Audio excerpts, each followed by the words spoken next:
Hey, it's a beautiful day in Georgia, and today I'm going to be talking about my peppers, specifically these two pepper plants.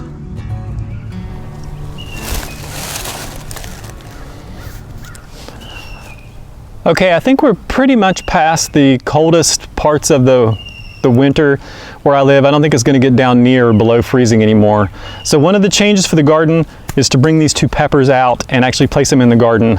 I was wintering them over in my garage and they did okay, especially they liked the days when I could pull them out and get them some nice sunshine.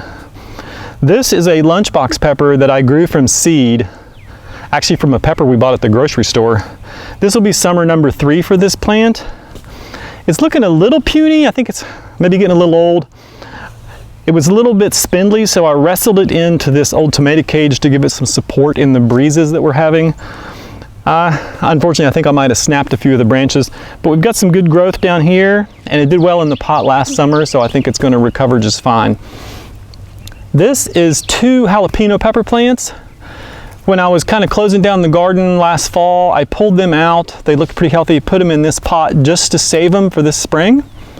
But I have limited space in the garden, so rather than plant them in the garden beds, given my experience with this guy in a pot last summer, I'm going to go ahead and leave these jalapenos in this pot for this summer and see how they do.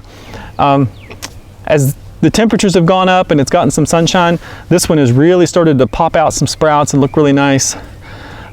Since I had some trouble wrestling this guy into the tomato cage, I might not do that to this one. I may do a stake and maybe some twine to kind of give it some support, but it's pretty sturdy. And we'll see how the peppers do in the pots. I've started adding Epsom salts to give my peppers a little boost.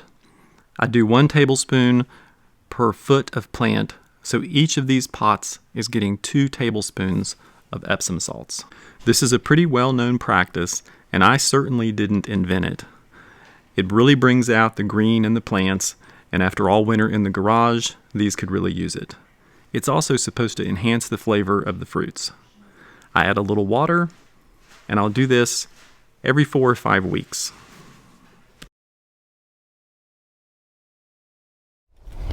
One last thing about the peppers.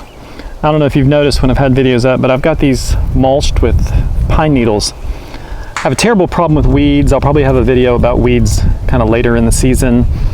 But I did a fair amount of research last year because our property, the back edge of our property is just lined with these nice, tall, longleaf pines.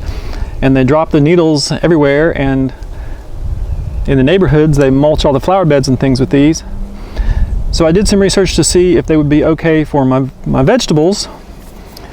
You'll see a lot of things about people saying they make the soil too acidic, but I actually read a lot and decided that they did not do that. They did not do that. And I mulched my pots with the pine needles just left over in the backyard. It really cut down on the weeds, and it doesn't look too bad either. I'm gonna start to do that more this season in my garden beds in general, but I started it with the pots kind of as an experiment last year.